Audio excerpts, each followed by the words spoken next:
ఒకటో కొరింథీ రాసిన పత్రిక 7వ అధ్యాయం 31వ వచనము. మీరు దీన్ని ఇంకెక్కువ ధ్యానిస్తే మీకు ఇంకా ఎక్కువ అర్థమవుతుంది. నేను జస్ట్ మీకు చూపించి వెళ్ళిపోతున్నాను, ఎందుకంటే చాలాసార్లు ఇవన్నీ చెప్పాను కాబట్టి దీని గురించి ఎక్కువ వివరించడానికి ఇష్టపడలేదు ప్రేమేంట్లారా. 7వ అధ్యాయము 30వ వచనం. 7వ అధ్యాయము 31. మొదటి కొరింథీ రాసిన పత్రిక 7వ అధ్యాయం 31వ వచనము. ఈ లోకమును అనుభవించువాడు అమితముగా అనుభవించకుండునట్లు ఉండవలెను, ఏలయనగా ఈ లోకపు నటన గతించుచున్నది. ఈ వాక్యాన్ని బాగా చదవాలి మనము. ఈ లోకం అనుభవించువారు అమితముగా అనుభవింపనట్లును ఉండవలెను, ఏలయనగా ఈ లోకపు నటన గతించుచున్నది. లోకాన్ని అనుభవించేవాడంట అమితముగా అనుభవించినట్టు ఉండాలంట. ఇంకా మనం ముందుకు చదివినట్టు 29లో, సహోదరులారా నేను చెప్పున్నది ఏమనగా, కాలము సంకుచితమై ఉన్నది గనుక ఇక మీదట భార్యలు కలిగిన వాడు భార్యలు లేనట్టుగాను, ఏడ్చువాడు ఏడనట్టుగాను, సంతోషపడువాడు సంతోషపడినట్టుగాను, కొనువాడు తాను కొన్నది తమది కానట్టుగాను ఈ లోకం అనుభవించేవాడు అమితముగా అనుభవింపకున్నట్లును ఉండవలేను, ఏలయనగా ఈ లోకపు నటన గతించుచున్నది. త్వరగా ఈ లోకపు నటన గతించిపోవచ్చున్నది కాబట్టి. రెండోది, ప్రభు రాక సమీపిస్తుంది కాబట్టి ఒకవేళ ఈ లోకంలో మనం అన్ని కలిగి ఉన్నా కూడా, నాకు కలిగి ఉన్నాను కాబట్టి నేను దీన్ని అనుభవిస్తాను, దీంట్లో నేను సుఖపడతాను, సంతోషపడతాను అని ఉండకుండా ఏం చేయాలి? ప్రభు రాకడకు నువ్వు సిద్ధపడాలి. ఈ లోకం దేవుడి కంటే ఎక్కువగా ప్రేమించకూడదు. అందరినీ భార్యలు ప్రేమించాలి, పిల్లలు ప్రేమించాలి కానీ ఎంత దేవుని ఎక్కువగా ప్రేమించకూడదు. ప్రేమైన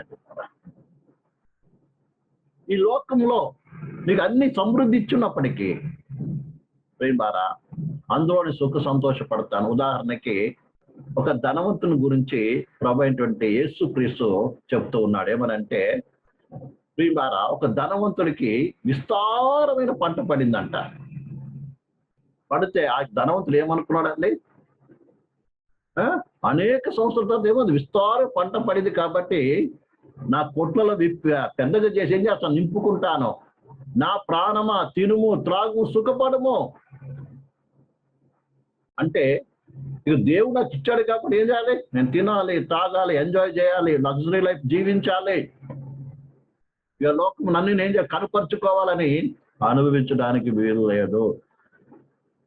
ఒకవేళ భవిష్యత్ నిన్ను దేవుడు ఆశీర్వించి ఇస్తాడు. దేవుడు ఇవ్వడానికి కాదండి, అర్థమైందా? దేవుడు మనల్ని దరిద్రులుగా ఉండాలని ఎప్పుడు కూడా ఆయన కోరుకోడు, ఆశీర్వదిస్తాడు. కానీ ఆశీర్వాదం దేవుని దగ్గర నుంచి రావాలి.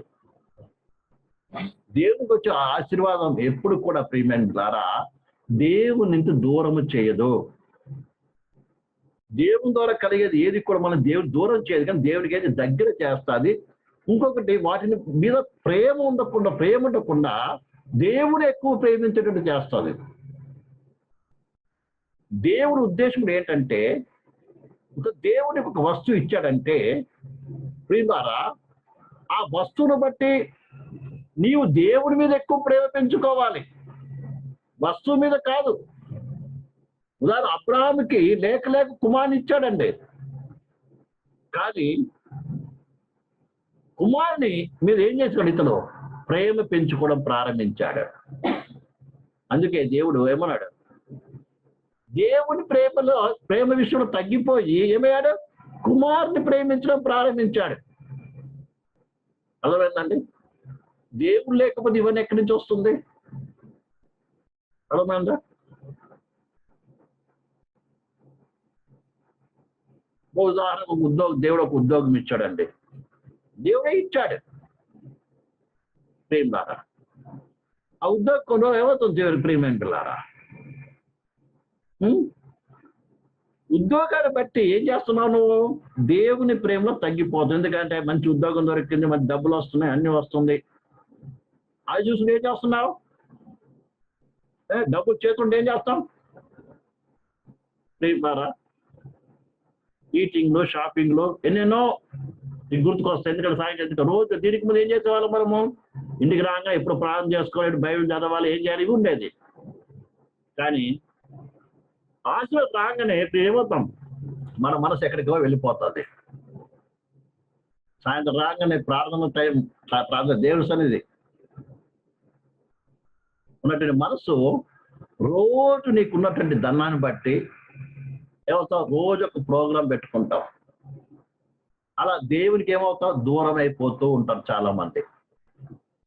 ప్రియమైన ద్వారా కాబట్టి ఈ విషయాన్ని మనం బాగా అర్థం చేసుకోవాలి. అందుకని అంటున్నాడు, లోకాన్ని అనుభవించువాడు అమితముగా అనుభవించకుండా.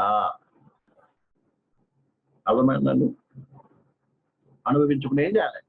ఎందుకంటే ఈ లోకంలో నటన, ఈ నాటకం ఒక దినం కంప్లీట్ అయిపోయే సమయం ఆసన్నమైంది. ఎప్పుడైతే ప్రభు వస్తాడో అప్పుడు అందరి నాటకాలు అదే దీని ద్వారా ముగింపు పలకబోతుంది.